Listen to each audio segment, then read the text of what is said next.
नमस्कार साथियों। आज हम एक ऐसे विषय पर चर्चा करेंगे जो हमारे जीवन के हर पहलू से जुड़ा है। वह है सम्मान। सम्मान की परिभाषा क्या है? यह हमें कहां से मिलता है? क्या यह हमें सद्गति की ओर ले जाता है या इसके पीछे केवल दुनिया का मोह छिपा होता है? इस महत्वपूर्ण विषय को समझने के लिए हमें आत्ममंथन करना होगा और अपनी बुद्धि को परिष्कृत करना होगा। सम्मान का अर्थ अक्सर बाहरी दिखावा, प्रशंसा या आदर से लिया जाता है। लेकिन क्या यही सम्मान का वास्तविक रूप है? हमारे धर्म ग्रंथों और संतों ने सम्मान को केवल एक बाहरी वस्तु नहीं माना। जब हम सम्मान की खोज करते हैं, तो हम अपने अहंकार को बढ़ा रहे होते हैं।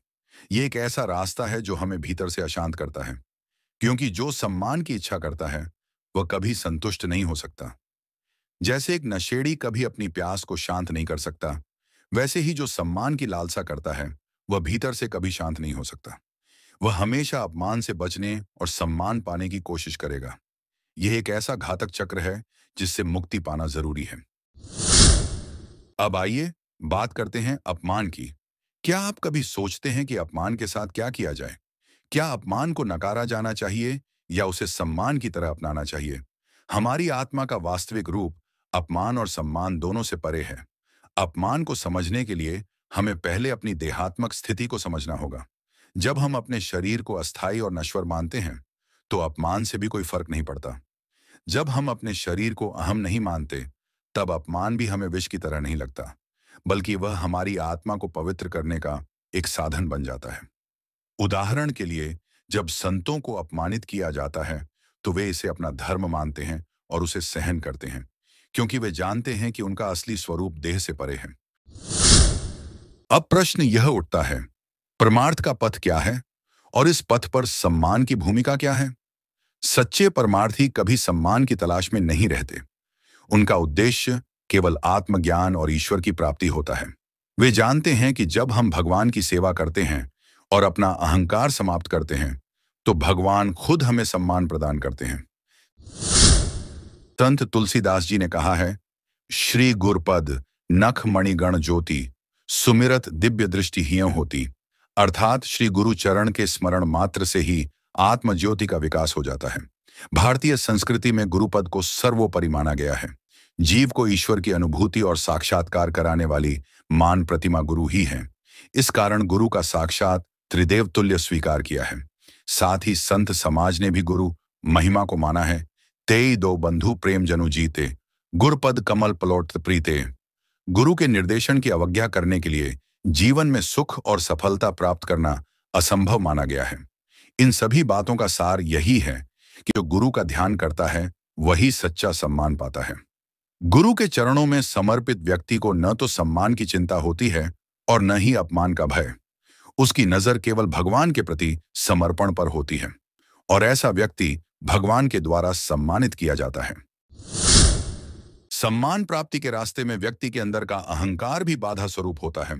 इसको दूर करने के लिए हमें नाम जप या भजन का सहारा लेना चाहिए। अब हम भजन के महत्व को समझते हैं। भजन केवल शब्दों का जाप नहीं है, बल्कि यह अहंकार को नष्ट करने का एक साधन है। जब हम सच्चे मन से भजन करते हैं, तो हमारा अहंकार समाप्त होता है और हम अपने अंदर की शांति और प्रेम को महसूस करते हैं। आइए इसे हम एक प्रसिद्ध कथा से समझते हैं। बहुत समय पहले की बात है। एक महान और धर्मात्मा राजा अम्बरीश थे। वे भगवान विष्णु के परम भक्त थे और उनका जीवन पूरी तरह से भक्ति में समर्पित था। राजा अम्बरीश वैवस्वत मनु के पपौत्र और राजर्षि नाभाग के पुत्र थे। उनके पास पृथ्वी के 7 द्वीपों का राज्य था, लेकिन उनका मन संसारिक भोगों में बिल्कुल भी नहीं रमता था। उनका एकमात्र उद्देश्य भगवान विष्णु के चरणों में आस्था और भक्ति करना था। एक दिन राजा अम्बरीश ने अपनी पत्नी के साथ एकादशी का व्रत करने का संकल्प लिया। यह व्रत भगवान विष्णु को प्रसन्न करने के लिए था। राजा और उनकी पत्नी ने पूरी श्रद्धा से व्रत किया और भगवान विष्णु की पूजा की। एकादशी का व्रत पूरा होने के बाद राजा अम्बरीश ने पारण करने का समय तय किया। पारण का समय आया, लेकिन अचानक महर्षि दुर्वासा वहां आ पहुंचे। महर्षि ने राजा से भोजन की प्रार्थना की और राजा ने बिना देर किए उनका आदर करते हुए भोजन तैयार करवाया। महर्षि दुर्वासा, जो पहले ही काफी गुस्से में थे, राजा से भोजन के लिए निवेदन करते हुए यमुना तट पर स्नान करने चले गए। राजा अम्बरीश को यह स्थिति थोड़ी पेचीदी लगी, क्योंकि पारण करने का समय नजदीक था और उन्हें व्रत का उल्लंघन नहीं करना था। आखिरकार राजा ने भगवान विष्णु के चरणामृत से पारण कर लिया। लेकिन जब महर्षि दुर्वासा को यह पता चला कि राजा ने बिना उन्हें भोजन कराए पारण कर लिया, तो वह बहुत क्रोधित हो गए। उन्होंने अपनी तपोबल से एक राक्षसी कृत्या को उत्पन्न किया और उसे राजा अम्बरीश को मारने भेज दिया।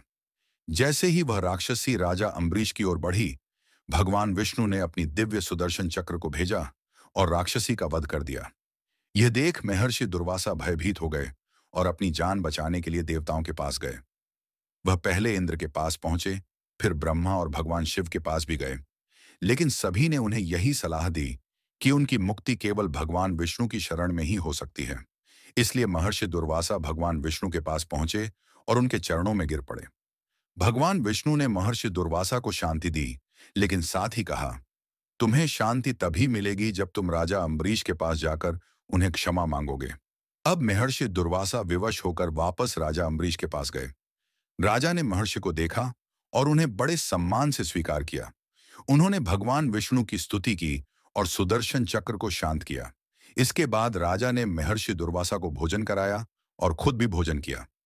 राजा अम्बरीश की भक्ति और भगवान विष्णु के प्रति उनके अडिग विश्वास ने यह सिद्ध कर दिया कि सच्चे भक्तों की कभी हार नहीं होती। भगवान हमेशा अपने भक्तों की रक्षा करते हैं और भक्ति में पूरी श्रद्धा से किया गया हर कार्य कभी व्यर्थ नहीं जाता। इस प्रकार महर्षि दुर्वासा के क्रोध के बावजूद राजा अम्बरीश ने न केवल उन्हें आदर दिया, बल्कि जब वे वापस आए तो उन्हें बिना किसी अहंकार या नाराजगी के स्वीकार किया।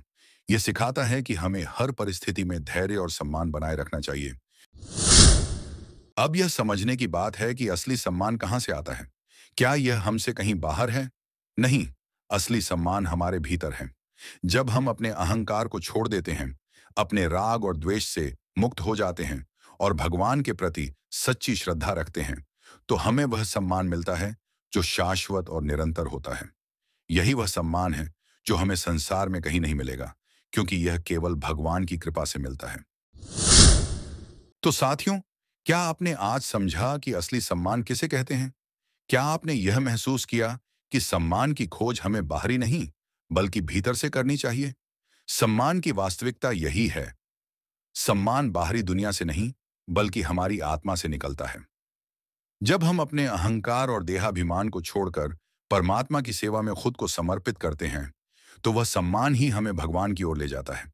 इसीलिए सम्मान की खोज में अपना जीवन बर्बाद करने की बजाय भजन करो, आत्मा को शुद्ध करो, और जो सम्मान तुम्हें मिले वह सबसे बड़ा होगा, भगवान का सम्मान। जय श्री कृष्ण। जय श्री राम, जय सनातन। अगर आपको यह वीडियो पसंद आई तो कृपया इसे लाइक करें और अपने दोस्तों के साथ शेयर करें। साथ ही अगर आप हमारे चैनल पर नए हैं तो हमारे चैनल को सब्सक्राइब करें, साथ ही बेल आइकॉन को प्रेस करें। हम आपके लिए ऐसी ही सनातन धर्म से जुड़ी हुई वीडियोस लाते रहेंगे।